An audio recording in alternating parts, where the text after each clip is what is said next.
ಆದಷ್ಟು ಬೇಗನೆ ಎಲ್ಲರೂ ಕೂತ್ಕೊಂಡು ಆ ಕೆಲಸ ಕಾರ್ಯಗಳನ್ನು ಮುಗಿಸೋಣ. ಇದೇ ರೀತಿ ಮಾಧ್ಯಮ ಸ್ನೇಹಿತರು ತಾವೇನೋ ತಪ್ಪು ಭಾವಿಸದೆ ಇದಕ್ಕೆ ಹೆಚ್ಚಿನ ಪ್ರಚಾರವನ್ನು ಯಾರು ಕೊಡ್ಬೇಕಂದ್ರೆ ಮಾಧ್ಯಮ ಮಿತ್ರರನ್ನೇ ಕೊಡ್ಬೇಕು. ಹೆಚ್ಚು ಪ್ರಚಾರ ಆಗಬೇಕು, ಹೆಚ್ಚು ನಮಗೆ ಜನ ಸೇರ್ಬೇಕಂದ್ರೆ ಮಾಧ್ಯಮದವ್ರ ಪಾತ್ರ ಬಹಳ ಮುಖ್ಯ ಐತಿ. ಅದಕ್ಕೆ ನೀವು ಅದನ್ನ ಏನು ನಡಾಡ್ರಿ, ಅದಕ್ಕೆ ನಿಮ್ಮದೇ ಆದ ಜವಾಬ್ದಾರಿ ಐತಿ. ನೀವು ಕನ್ನಡಿಗರದಿರಿ, ಕನ್ನಡ ಅಭಿಮಾನಿಗಳದಿರಿ. ಅದಕ್ಕೆ ನಮ್ಮಷ್ಟ ಜವಾಬ್ದಾರಿ ನಿಮ್ಮ ಮೇಲೂ ಐತಿ, ನಮ್ಗಿಂತ ಹೆಚ್ಚು ಜವಾಬ್ದಾರಿ ನಿಮ್ಮ ಮೇಲೆ ಐತಿ.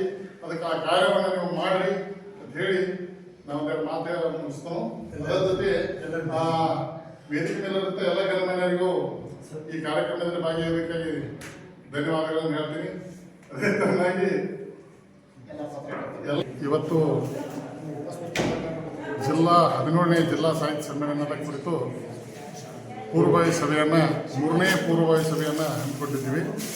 ಅದರಲ್ಲಿ ಅನೇಕ ನಿರ್ಣಯಗಳನ್ನು ಕೈಗೊಳ್ಳಲಾಗಿತ್ತು. ಅದರಂತೆ ಎಲ್ಲ ಸಮಿತಿಗಳನ್ನು ಸಹ ರಚನೆ ಮಾಡಲಾಯಿತು, ಎಲ್ಲರೂ ಹಿರಿಯರು ಕೂಡಿಕೊಂಡು. ಅದರಂತೆ ಅವರಿಗೆ ಕಾರ್ಯಗಳನ್ನು ವಿಂಗಡಣೆ ಮಾಡಲಾಯಿತು. ಅತಿಥಿ ಮಹೋದಯರನ್ನು ಆಮಂತ್ರಣ ಕೊಡಲಾಯಿತು. ಹಾಗೆ ಆಮಂತ್ರಣ ಪತ್ರಿಕೆಯನ್ನು ಇನ್ನು ಸದ್ಯದರಲ್ಲಿ ಪ್ರಿಂಟ್ ಮಾಡಲಾಗುವುದು. ಅದರಂತೆ ಇನ್ನುಳಿದ ಕೆಲಸನೂ ಸಹ ಅವರವರಿಗೆ ಡಿವೈಡ್ ಮಾಡಲಾಗಿದೆ. ಈಗ ಅದು ಎಷ್ಟು ತಾರೀಕು ನೀಡಿದ್ರು? ಇದು ಜನವರಿ 10-11ನೇ ತಾರೀಕು ಬೆಳಗಾವಿ ಜಿಲ್ಲೆಯ 17ನೇ ಸಾಹಿತ್ಯ ಸಮ್ಮೇಳನ ಹಾವೇರಿ ಒಳಗೆ ಜೈನ ಸಭಾಭವನದಲ್ಲಿ ಜರುಗಲಿದೆ. ಈ ಕಾರ್ಯಕ್ರಮಕ್ಕೆ ಯಾರು ಇದಕ್ಕೆ ಸಾಹಿತ್ಯ ಆಸಕ್ತರು, ಸಾಹಿತಿಗಳು ಹಾಗೂ ಅನೇಕ ಗಣ್ಯಮಾನ್ಯರು ಸಹ ಇದರಲ್ಲಿ ಉಪಸ್ಥಿತರಿರ್ತಾರೆ. ರಾಜಕಾರಣಿಗಳು ಯಾರು?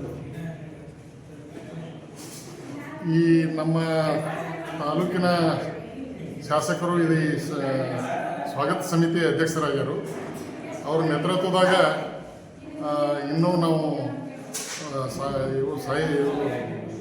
ಹಿರಿಯರನ್ನು ರಾಜಕಾರಣಿಗಳನ್ನು ಸಂಪರ್ಕ ಮಾಡಿ ಅದನ್ನು ನಿರ್ಣಯ ಮಾಡ್ತಾರೆ. ಸ್ವಾಮೀಜಿ ಚಂದ್ರಶೇಖರ್ ಶಿವಾಚಾರ್ಯ ಸ್ವಾಮಿಗಳು ಬರ್ತಾರೆ, ಪರಮಾನಂದೋಡಿ ಶ್ರೀಗಳು ಬರ್ತಾರೆ, ಹಾಗೂ ಮೊಟ್ಟಿಗೆ ಮಠದ ಶ್ರೀಗಳು ಬರ್ತಾರೆ. ಇನ್ನೂ ಅನೇಕ ಶ್ರೀಗಳು ಭಾಗವಹಿಸ್ತಾರೆ. ಕೌಲೂಡದ ಶ್ರೀಗಳು ಬರ್ತಾರೆ. ಎಲ್ಲ ಪತ್ರಕರ್ತ ಮಿತ್ರರಿಗೂ ಇಲ್ಲಿ ಆಗಮಿಸಿದಂಥ ಸಕಲರಿಗೂ ಧನ್ಯವಾದಗಳನ್ನು ಹೇಳಕ್ಕೆ